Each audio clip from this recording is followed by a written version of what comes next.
السلام علیکم، آپ دیکھ رہے ہیں ایکسکلوسیو ویوز اور میں ہوں سہیل اقبال بھٹی۔ ناظرین، ملک میں جہاں پہ تیل و گیس کی پیداوار ایک بہت بڑا چیلنج بنا ہوا ہے اور اس سپلائی کو انٹیکٹ رکھنے کے لیے ہماری ایکسپلوریشن اینڈ پروڈکشن کمپنیز بہت امپورٹنٹ رول پلے کر رہی ہیں، وہیں پر OGDCL نے اس مسئلے کی سنگینی کو پیش نظر رکھتے ہوئے ایک اسٹرکٹ مانیٹرنگ کی، جس کے نتیجے میں پتہ چلا کہ سندھ کے اندر ایک پائپ لائن سے غیر قانونی طور کے اوپر ایک ایکٹیویٹی کی جا رہی ہے۔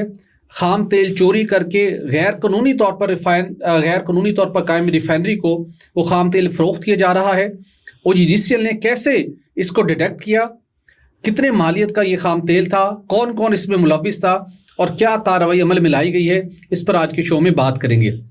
اور اس کے ساتھ ناظرین آپ کو بتائیں گے کہ حکومت پریشان ہے کہ آنے والے دنوں میں پیٹرولیم مصنوعات کی قیمتیں اور سپلائی دونوں ایک بہت بڑا چیلنج ہے، اور اس مقصد کے لیے ڈیلی بیسس کے اوپر میٹنگز ہو رہی ہیں، اور اب حکومتی شخصیات اس بات کا برملا اظہار کرتے ہوئے ہمیں اطلاعات پہنچی ہیں کہ جو ویکلی پہلی ویک یعنی کہ 7 مارچ جو قیمت بڑھائی گئی تھی اس کو قیمت کو اس وقت نہیں بڑھانا چاہیے تھا۔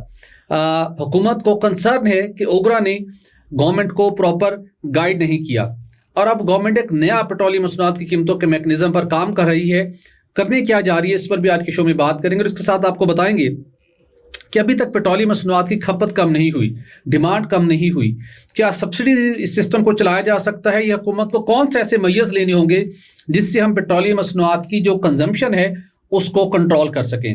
اور اس کے ساتھ آپ کو بتائیں گے کہ قطر سے درآمدی گیس بند ہو چکی، اب پاکستان کے پاس جو موجودہ LNG تھی وہ بھی کچھ دنوں میں مکمل طور پر ختم ہو جائے گی، تو 1 اپریل سے اوگرا درآمدی گیس یعنی RLNG کی نئی پرائس کی نوٹیفیکیشن کرنے کو تیار نہیں ہے۔ اوگرا نے ہاتھ کھڑے کر دیے ہیں، اوگرا نے وفاقی حکومت کی مدد طلب کر لی ہے۔ یہ کیا ماجرا ہے اور کیسے یہ مسئلہ حل ہوگا، اس پر بھی آج کے پروگرام میں بات کریں گے۔ تو ان ٹاپکس پر بات کرنے کے لیے میرے ساتھ موجود ہوں گے سید خالد مصطفیٰ صاحب۔ خالد صاحب، آپ کا بہت شکریہ۔ پہلے میں آپ سے جاننا چاہوں گا، ایک عالمی مارکیٹ کے اندر پیٹرولیم مصنوعات کی قیمتیں مسلسل بڑھی، سپلائی کا ایشو بدستور موجود ہے، ایران، امریکہ اور اسرائیل کی جو جنگ جاری ہے اس کے نتیجے میں سپلائی اور قیمتیں کسی کے اب کنٹرول میں نہیں ہیں۔ اب نیا ہرمز بند ہے اور اس کے کھلنے کے وقتی طور پر آثار دکھائی نہیں دے رہے، اگرچہ کہ پاکستان اور مختلف ملک آذربائیجان، ترکی اور دیگر کچھ ممالک بہت امپورٹنٹ رول پلے کر رہے ہیں کسی طریقے سے مذاکرات کو کامیاب بنایا جائے، لیکن انڈیا کے اندر ایک خوفناک پیٹرولیم مصنوعات کا کرائسس ہے، وہاں پہ طویل لائنیں لگ چکی ہیں۔ شیل کا CEO کہہ رہا ہے کہ یورپ کے اندر اپریل کے اندر پیٹرولیم مصنوعات کی قلت پیدا ہوگی۔ تو ہم دیکھتے ہیں کہ جو ہم نے کفایت شاری کرنی تھی، جو پیٹرولیم مصنوعات کی کھپت کو کم کرنا تھا، ڈیمانڈ کنٹرول کرنی تھی تاکہ زر مبادلہ کے ذخائر پر دباؤ نہ ہو، ہمارا امپورٹ بل قابو میں رہے، وہ سڑکوں پہ ہوتا ہوا ہمیں دکھائی نہیں دے رہا۔ تو یہ کیا ایسے آپشنز ہیں حکومت کے پاس کہ کیا صرف ہم ترقیاتی بجٹ میں کٹوتی کر کے ہم کیا صرف PDC کے ذریعے اس کام کو چلا سکتے ہیں؟ چونکہ اطلاعات یہ ہے کہ تقریباً 160-70 روپے کے لگ بھگ PDC بن رہا ہے اب ڈیزل کے اوپر، اور اسی طرح کوئی 60-90 روپے کے آس پاس پیٹرول کی پرائس کے اوپر بھی ڈفرینشل ہے۔ تو یہ کیسے حکومت اور کب تک سبسڈی کے ذریعے سے اس کو کنٹرول کرے گی؟ یہ ڈیمانڈ کو کنٹرول کرنے کا کوئی اور طریقہ بھی ہے؟ بٹ سب گورنمنٹ نے اپنی طرف سے یہ ایکچولی پولیٹیکل گینز کے حوالے سے یا پولیٹیکل موٹیوز کی بیسس پہ گورنمنٹ آف پاکستان ڈیسیژن کر رہی ہے۔ اگر تو پریگمیٹزم کو مد نظر رکھا جائے تو پریگمیٹزم جو ہے وہ اس بات کا تقاضا کرتی ہے کہ آپ جتنی آپ ڈیو سبسڈی ہے وہ دے دیں، اور اس کے علاوہ ساتھ ساتھ آپ پرائسز بھی انکریز کریں۔ جب آپ پرائسز انکریز کریں گے تو لوگ خود بخود جو ہے استعمال کم کرنا شروع کر دیں گے اور ڈیمانڈ کم ہونی شروع ہو جائے گی۔ لوگ جو ہیں وہ گھروں میں، ابھی بھی آپ دیکھیں کراچی کو دیکھ لیں، لاہور کو دیکھ لیں، اسلام آباد کو دیکھ لیں، پنڈی میں دیکھ لیں، ابھی بھی ٹریفک جیم ہو رہا ہے، لوگ گاڑیوں میں آ رہے ہیں، موٹر سائیکلیں چلا رہے ہیں، بڑی بڑی گاڑیاں چڑھ رہی ہیں۔ اس کا مطلب کیا ہے؟ اس کا مطلب یہ ہے کہ ابھی بھی افورڈیبل پرائسز ہیں۔ اس کا مطلب یہ ہے اگر آپ ان کو تھوڑے سے انکریز کرتے ہیں پرائسز جو کہ ڈیو ہے، تو پھر جا کے ڈیمانڈ کم ہوگی اور لوگ اس بات پہ مجبور ہو جائیں گے کہ نہیں یار اب ہم نے گھر سے کام کرنا ہے. اب ہم نے جو ہے اور گورنمنٹ آف پاکستان بھی مجبور ہو جائے گی کہ ہمیں 3 دن جو ہے نا ہالیڈیز ہونی چاہیے, یا اسمارٹ لاک ڈاؤن ہونا چاہیے, یا پھر جو ہے صرف اور صرف 2 ویلرس کو, رکشہ وغیرہ کو ہم تھوڑا سا ریلیف دے دیں, بقایا کو ہم پاس آن کر دیں میکسیمم جو بنتا ہے ان کا, تو تب جا کے ڈیمانڈ کم ہوگی اور ٹریفک بھی کم ہو جائے گی. لوگ جو ہے گھروں سے کام کریں گے, اور جو بچت کا اعلان کیا تھا, جو آسٹیرٹی میئرز لیے تھے, اس کے بھی رزلٹس نہیں آ رہے. آپ تمام دفاتر میں چلے جائیں, آپ کو فیل ہوگا کہ سارے لوگ آئے ہوئے ہیں. کہتے تھے نا 25% نہیں آئیں گے, سب آئے ہوتے ہیں. اس کا مطلب یہ ہے کہ آپ صرف ایک ہی ٹول ہے, وہ ٹول یہ ہے کہ آپ پاس آن کریں جو بھی پرائسز میں انکریز آ رہا ہے. اب بھٹی صاحب میں آپ کو بتاتا ہوں کہ فیبرری میں ہماری جو کیا پرائس تھی اور جو اب جو معاملات ہیں وہ کیا ہیں. تو یعنی یہ وہ جو ہے نا ہے تو بڑے بٹر ریالٹیز ہے, لیکن کیا کریں, اب اس کا شکار ہم ہو گئے ہیں. وہ یہ ہے بھٹی صاحب کہ جو فیبرری میں جو کروڈ تھا وہ $70 کا تھا. مارچ میں ایوریج جو کروڈ ہے نا اس کی پرائس $145 کی ہے, کیونکہ ہم جو ہیں یہ دبئی پرائس ہے ہماری جو ہے نا برنٹ نہیں ہے, ٹھیک ہے نا. اسی طریقے سے ہائی سپیڈ ڈیزل جو تھا فیبرری میں $95 تھی اس کی ایوریج پرائس, جبکہ مارچ میں $196 کی ایوریج پرائس ہے, ٹھیک ہے نا. اور جو ایم ایس ہے یعنی پیٹرول جو ہے وہ فیبرری میں $75 پر بیرل تھا, اب $135 پر بیرل ہے. آپ کتنی سبسڈی دیں گے؟ یعنی لگاتار آپ نے 2 ہفتے, ایک آپ نے 23 ارب روپے کی دی ہے, ایک آپ نے 46 ارب روپے کی دی ہے, تقریباً 69 ارب روپے کی آپ سبسڈی دے چکے ہیں. آپ نے کٹ بھی لگایا ہے, لیکن یہ کتنے ہفتے اور چلے گا؟ یعنی آپ تو بلیڈ ہوتے چلے جائیں گے.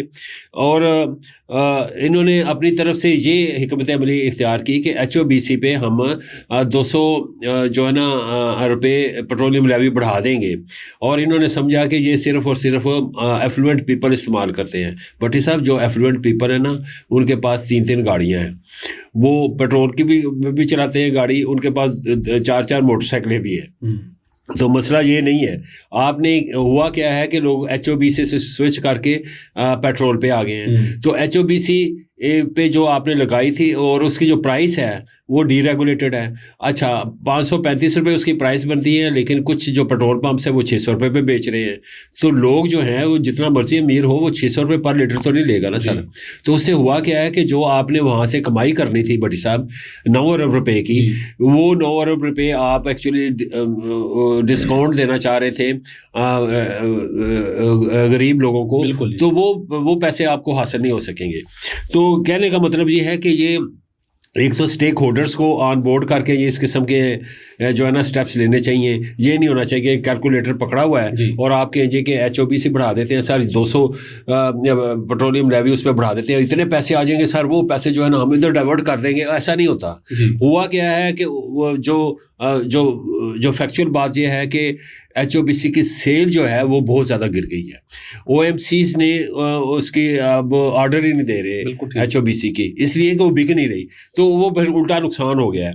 تو اس قسم کے سٹیپس لینے سے ضروری ہے کہ ہمیں جو ہے نا باقاعدہ طور پہ کنسلٹیشن کر دینی چاہیے. بھٹی صاحب پھر یہ ہے کہ ایک ایپ لانچ کی جا رہی ہے, اور جس کے مطابق آپ جو ہیں وہ 2 ویلرز کو 3 ویلرز کو یا چھوٹی گاڑیوں کے لیے آپ کرنا چاہتے ہیں. اب بھٹی صاحب آپ ان کا کوٹا بے شک رکھیں, لیکن جب اپ ہو جانے گا اس چیز کو لوگ جو ہے نا مس یوز کریں گے. میں آپ کو بتا دیتا ہوں, بسپ کا ڈیٹا استعمال کیا جائے گا یا ایکسائز کا ڈیٹا استعمال کیا جائے گا. ڈپٹی پرائم منسٹر صاحب نے بھی اس پہ میٹنگ وغیرہ کی ہے, آسٹیرٹی میئرس پہ ویسے تو میٹنگ کی ہے, لیکن میں سمجھتا ہوں بھٹی صاحب ہمارا مسئلہ یہ نہیں ہے. ملک کا مسئلہ یہ ہے کہ ہم نے ڈیمانڈ کو کیسے کم کرنا ہے تاکہ آئل امپورٹ بل بڑھے نا.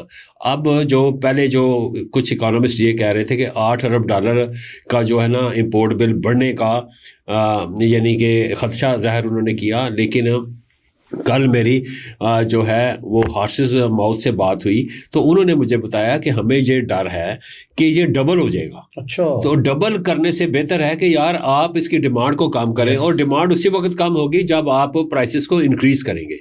ٹھیک ہے نا بٹ صاحب, کریں اسمارٹ لاک ڈاؤن کے آپشن, اسمارٹ لاک ڈاؤن, اور جو آپ نے اسٹیرٹی میئرز پرائم منسٹر صاحب نے اس دن اناؤنس کیے ہیں کہ جو آفیشلس ہیں 50% وہ گھر سے کام کریں گے. 100% سے سر وہ آئے ہوتے ہیں وہاں پہ, تو کوئی بھی نہیں گھر پہ بیٹھا ہوا, نہ کوئی الاؤ کر رہا ہے.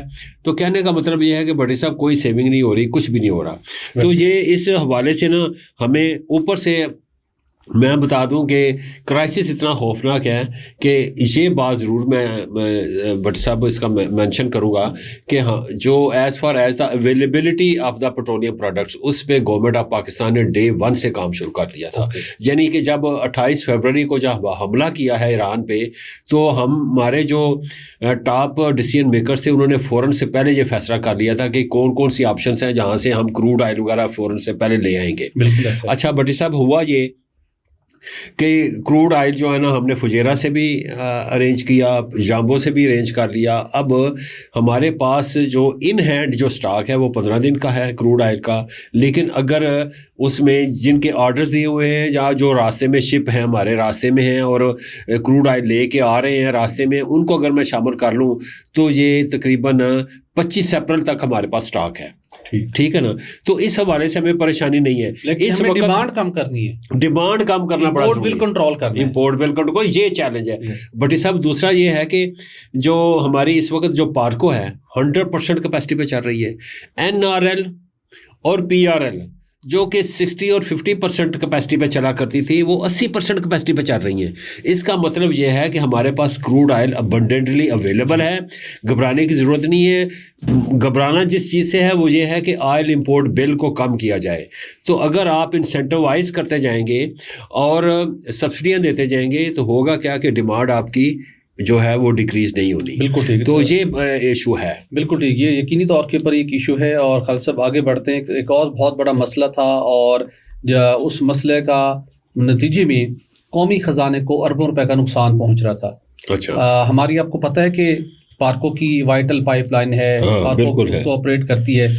مختلف جو کچھ لوگ ہوتے ہیں وہ غیر قانونی طور کے اوپر مختلف سرگرمیوں میں انوالو ہوتے ہیں اور ٹیکنیکل ہیلپ لے کے وہ پائپ لائن سے تیل چوری کرتے ہیں. وہاں پر بھی MD پارکو نے بہت سخت ایکشن کیے اور جن لوگوں کی غفلت تھی ان کو برطرف کیا گیا, جو انوالو تھے ان کے خلاف FIR کا اندراج کیا گیا. اس سے بھی قومی خزانے کو اربوں روپے کا فائدہ ہوا. لیکن ریسنٹلی جب ہمیں ایک بیرل خام تیل کی ضرورت ہے, ایک مالیکیول کی ضرورت ہے, تو اس کے اندر ہم دیکھتے ہیں کہ ہماری جو ENP کمپنی ہے بالخصوص OGDCL ہے, PPL ہے, ماڑی پیٹرولیم ہے, پیل ہے, مول ہے, یہ کمپنی اپنا بڑا امپورٹنٹ رول پلے کر رہی ہے. بالکل ایسے ہی. اور میری اطلاعات کے مطابق آج بھی ان کمپنیوں کے ہیڈز اسلام آباد میں سر جوڑ کے بیٹھے ہوئے ہیں کہ ہم نے کیسے صورتحال کو مزید بہتر بنانا ہے. لیکن اسی صورتحال کے دوران خالد صاحب OGDCL نے سندھ کے ٹنڈو الا یار کے علاقے میں بڑے پیمانے کے اوپر خام تیل کی چوری اور غیر قانونی طور پر قائم آئل ریفائنری کا پردہ فاش کر دیا ہے. صحیح ہے. ہوا یہ کہ OGDCL کی مینجمنٹ جو کہ بہت ویجیلنٹ طریقے کے ساتھ ان تمام آپریشنز کو رن کر رہی تھی, جنوری 2026 میں کچھ ان کے پاس اطلاعات تھیں کہ OGDCL کی جو ایک پائپ لائن ہے اس سے خام تیل چوری کیا جا رہا ہے. صحیح ہے. انہوں نے وہاں پہ ٹریکنگ کا عمل شروع کیا کہ کہاں سے کیسے ہو رہا ہے. انٹرنلی انہوں نے اس کو ڈگ آؤٹ کرنے کی کوشش کی اور اس کے بعد انہوں نے ایک انٹیلیجنس ایجنسی کی خدمات بھی حاصل کی, لا انفورسمنٹ ایجنسی کی خدمات بھی حاصل کی. الٹیمیٹلی خالد صاحب اس ٹریکنگ کے نتیجے میں پائپ لائن کے ٹیپنگ پوائنٹس کو اور ریفائنری کی جگہ کا تعین کر لیا گیا. صحیح ہے. اور اس کے بعد پھر ریڈ کیا گیا وہاں پر, جس میں 8 پولیس کی گاڑیاں تھیں, 5 جو ڈیجیٹل کی گاڑیاں تھیں. انٹیلیجنس ایجنسی کے سپورٹ اس کو حاصل تھی. اس کے علاقہ تھا سری ایریا, یہاں پر چھاپا مارا گیا. اس آپریشن کے دوران ریفائننگ کا سامان اور بڑی مقدار میں چوری شدہ خام تیل برآمد کیا گیا ہے. ملزمان موقع سے فرار ہو گئے, جبکہ وہ ان کی وہاں پر کچھ موٹر سائیکلیں اور گاڑیاں تھیں وہ ان کی وہاں پر موجود ہیں. اور یہ آپ سن کر حیران ہوں گے جب نے وہاں پہ کچھ لوگوں سے بات کی ہے خالد صاحب, ٹنڈو جام کے قریب ماچھی ہوٹل ہے, اس کے نزدیک پولیس چیک پوسٹ ہے. ٹھیک ہے جی.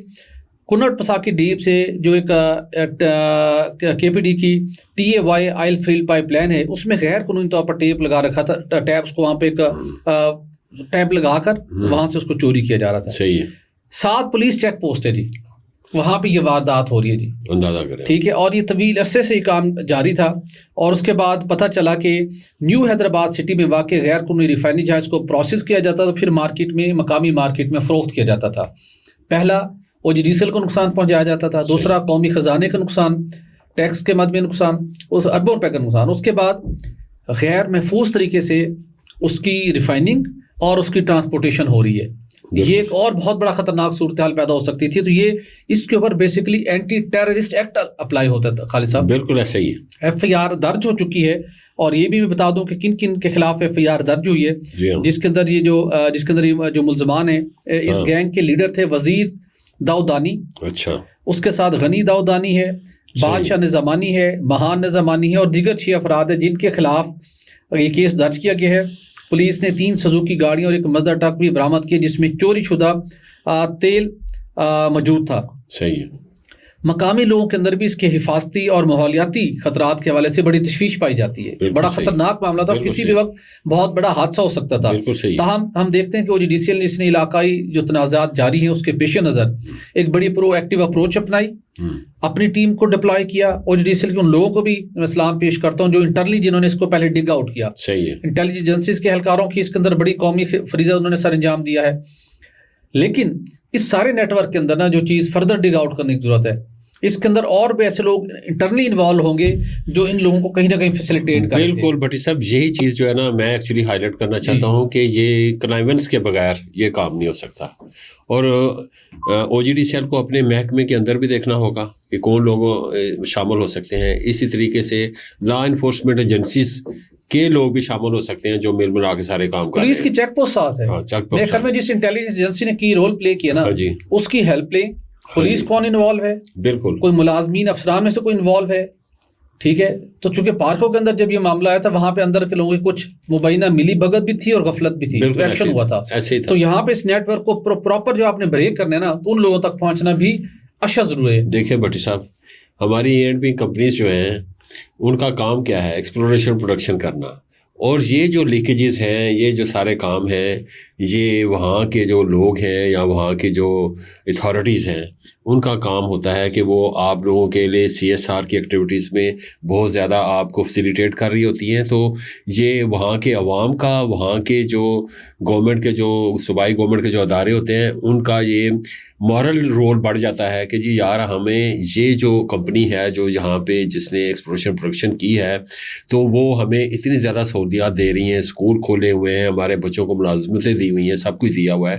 تو اس قسم کی اگر لیکیج کہیں بھی وہ اسمیل کریں تو فوراً سے پہلے ان کو بتانا چاہیے اتھارٹیز کو، تاکہ وہ فوراً سے پہلے ایکشن لیں. اور میں یہ کیونکہ سب کا بھلا ہے، اس علاقے کے لوگوں کا بھی بھلا ہے. اور دیکھیں اگر وہ چوری کر رہے تھے، خدا نہ خواستہ لیکیج ہو رہی تھی اور کوئی حادثہ پیش آ جاتا تو وہاں کے لوگوں کو کتنا نقصان ہوتا. بالکل. تو یہ ضروری ہے کہ E&P کمپنی جو ہیں وہ اپنا کام جاری و ساری رکھے. اور اس قسم کے جو معاملات ہیں اس میں چاہیے کہ وہ اس کی جو ڈسٹرکٹ گورنمنٹس ہیں یا جو وہاں کے جو لوکل لوگ ہیں، الیکٹڈ لوگ ہیں، ان کو فوراً سے پہلے جو ہے نا اپنا تعاون کا ہاتھ بڑھانا چاہیے اور اس قسم کے انسکروپلس ایلیمنٹس کے خلاف ایکشن لینے میں مدد دینی چاہیے. بالکل درست کہا آپ نے. اور میں یہ لازمی کہنا چاہوں گا OGDCL جس نے توانائی کی درآمدات کو کم کرنے کا عزم کیا ہوا ہے، جس نے قومی وسائل کا تحفظ اور توانائی کی پیداوار کو بڑھانے کے لیے اپنا پراپر ایک روڈ میپ دیا ہوا ہے، اس کی بہت کنٹریبیوشن ہے پاکستان کی انرجی سپلائی لائن کو انٹیکٹ رکھنے میں. اس کے بعد یہ بھی ایک بہت بڑی کاوش ہے، ایک بہت بڑا لیسن ہے. اور باقی فیلڈز کے اوپر بھی اس کو وہاں پر چیک کرنا چاہیے کہ وہاں پر بھی اس قسم کی چوری کا سلسلہ تو نہیں ہے. اگر وہاں پر بھی ہے تو وہاں پر بھی سخت ایکشن کی ضرورت ہے. تو آگے بڑھتے ہیں خالد صاحب اور بات کر لیتے ہیں تھوڑی سی. آپ نے ایک ہمیں ناظرین کو بتایا تھا 2 LNG ٹرمینل جہاں سے LNG کی ریگیسیفیشن تقریباً اب ختم ہونے کے قریب ہے، اور سوئی ناردرن اپنے صارفین کے ساتھ اس کا ایک ایگریمنٹ ہے جس کے تحت وہ ان کو درآمدی گیس فروخت کرتی ہے. بالکل ایسے ہی. بہت سی ایسی انڈسٹریز ہیں جن کو جو اس گیس کے بغیر ان کا کام نہیں چل سکتا. مہنگی ہے درآمدی گیس لیکن اس کے باوجود خریدتی ہیں. اب بڑا دنیا بھر کے اندر آپ کو پتہ ہے کہ گیس کی سپلائی بھی چوک ہو چکی ہے. لیکن داد دینی چاہیے, اپریشیٹ کرنا چاہیے اپنی ان کمپنیز کو جنہوں نے تمام طرح حکومتی رکاوٹوں اور ہرڈلز کے باوجود اپنی پروڈکشن کو مشکل وقت میں بڑھاتی رہی. پرانی فیلڈ سے آگمنٹیشن پلان کے تحت پروڈکشن بڑھائی, نئی ڈسکوریز بھی کی, جس کی وجہ سے آج ہم سروائیو کر رہے ہیں. بالکل. اب مسئلہ ایک بہت بڑا پیدا ہو گیا. مسئلہ یہ پیدا ہو گیا کہ اوگرا آپ کو پتہ ہے ہر ماہ RNG کی پرائس نوٹیفائی کرتے ہیں, سوئی سدرن کے لیے بھی اور سوئی سدرن نادرن کے لیے بھی, اور اس کی جو LNG امپورٹ ہوتی ہے اس کی بیس کے اوپر جو اس کی DAS پرائس ہے, جو باقی فیکٹرز ہیں وہ اس کو کیلکولیٹ کر کے ہر مہینے پرائس نوٹیفائی کرتے ہیں, اور وہ پرائس SNGPL اور SGC اپنے کسٹمر کو چارج کرتی ہے. صحیح. تو ہر مہینے SNGPL اور SGC کو ایک نوٹیفیکیشن چاہیے ہوتا ہے. لیکن اب اوگرا نے اپریل کے لیے LNG کی قیمتوں کا نوٹیفیکیشن کرنے کے حوالے سے معذرت کا اظہار کر دیا. اس کی وجہ یہ ہے کہ ان کے پاس وہ جو ایک آپ سمجھ لیں کہ جو پرائسز کا ایک ڈیٹیل آتی تھی کہ کتنے کارگوز آئے کس پرائس پر ہے, وہ اب نہیں ہے.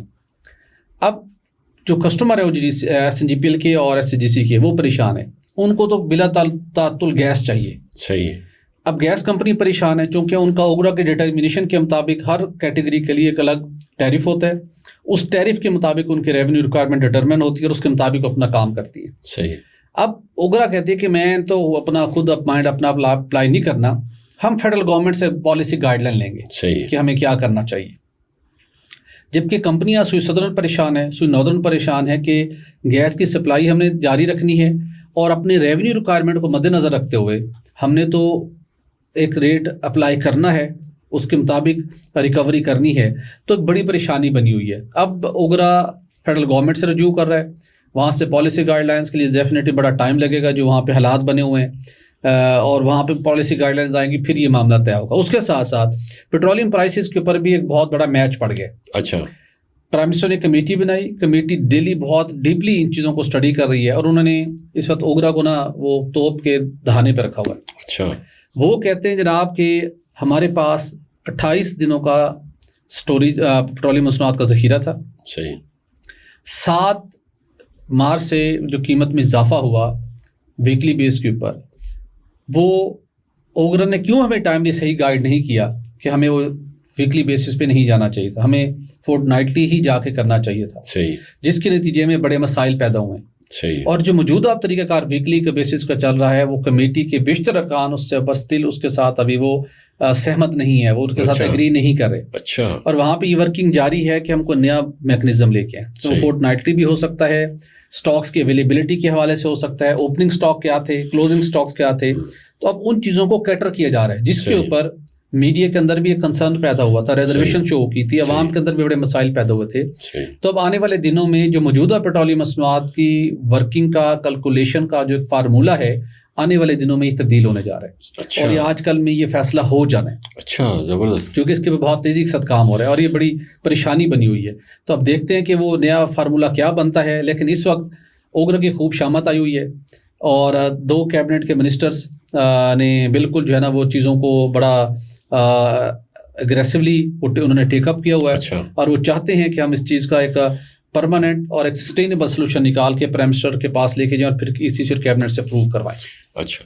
بٹ صاحب آپ نے جو پہلے ذکر کیا نا, جو کہ آگرہ نے ہاتھ کھڑے کر دیے ہیں کہ جی 1 اپریل سے ہم جو ہے RLNG کی پرائسز جو ہے نا وہ ڈٹرمن نہیں کریں گے, تو اٹس کوائٹ نیچرل. بٹ صاحب 2 کارگو آئے ہیں, اس کو تو ایڈ کر کے وہ اپریل میں کر دیا تھا نا, مارچ میں کر دی, پھر مارچ کی پرائسز میں آ گیا تھا نا وہ بٹ صاحب, کہ کیونکہ قیمت کا پتہ چل گیا تھا, کتنا والیوم آیا ہے, تو وہ سارا پتہ چل گیا تھا, پرائسز آگے بلینک تھا. اب جو ہے نا وہ بلینک ہے. اس کی مین وجہ ہے کہ 27 مارچ کو جو PJPL ٹرمینل پہ جو ہمارا کارگو ہے وہ اس کی ریگیسیفیکیشن ختم ہو جائے گی. اسی طریقے سے جو اینگرو کا ہے وہ اپریل 2 میں ختم ہو جائے گا. تو اب اپریل کو یا پہلے ہفتے میں انہوں نے ڈٹرمنیشن کرنی ہوتی ہے ہر صورت میں, تو وہ ڈٹرمنیشن نہیں ہو سکے گی. اب رہ گیا سوال یہ ہے کہ سوئی صدر اور سوئی نادرن نے کچھ پیکٹس کیے ہوئے ہیں یا کچھ کنٹریکٹس کیے ہوئے ہیں کہ ہم آپ کو RLNG گیس دیں گے. ایکچولی گیس تو وہ ہم جو ہے وہ لوکل گیس ہی ان کو دے رہے ہوتے تھے, وہ جو RLNG ہوتی تھی وہ سندھ میں ہی کنزیوم ہو جاتی تھی. تو کہنے کا مطلب یہ ہے کہ بھٹی صاحب وہ گیس تو ان کو شاید ہم پھر بھی دینا شروع کر دیں گے, لیکن وہ ہے کہ RLNG پرائسز کہاں سے ڈٹرمن کریں گے آپ. تو اب یہ سوال پیدا ہوتا ہے. دوسرا یہ ہے کہ جو صرف ہم RLNG دے رہے تھے پاور سیکٹر کو, جو تھا نا سر ایکسپورٹ سیکٹر, اس کی تو ہم نے گیس, لفظ گیس لکھا ہوا ہے, گیس کی قیمت ہی 35 روپے کر دی تھی. وہ کہتے تھے IMF والے کہ یہ RLNG کا کچھ حصہ ہوتا تھا, اس میں کچھ 40% یا 60%, اور سندھ میں 40% ہوتا تھا, بقایا لوکل گیس ہوتا تھا, تو ان دونوں کو ملا کے 3500 روپیہ. تو یعنی کہنے کا مطلب ہے گیس کی قیمت 3500 روپے تھی. اب بے شک ان کو لوکل دیں یا وہ دیں تو وہ 3500 روپیہ پر MMBTU جو ہونا تھا. تو بھٹی صاحب یہ معاملات ہیں. تو اس حوالے سے جو ایک, کیونکہ ایک تو آگرہ کی جو افیشیٹنگ جو چیئرمین صاحب ہیں وہ گیس کے ہیں, تو وہ اس میں اتنے زیادہ مجھے متحرک جو ہے نا وہ کم نظر آتے ہیں. اسی وجہ سے انہوں نے, وہ کہتے ہیں قدم بڑے پھونک کے رکھتے ہیں, فیصلہ کرنا ہو تو پہلے کہتے ہیں جی 1 کمیٹی 2 کمیٹی 3 4 5 کمیٹیوں کے پاس وہ بہت نا مطلب محتاط طریقے سے چلتے ہیں. وہ کہتے ہیں کہ یار کسی مشکل میں نہ پھنس جاؤ. اسی وجہ سے انہوں نے کہا جی کہ میں گورنمنٹ سے جو ہے نا وہ گائیڈ لائنس لے لیتا ہوں. تو یہ وجہ ہے بھٹی صاحب.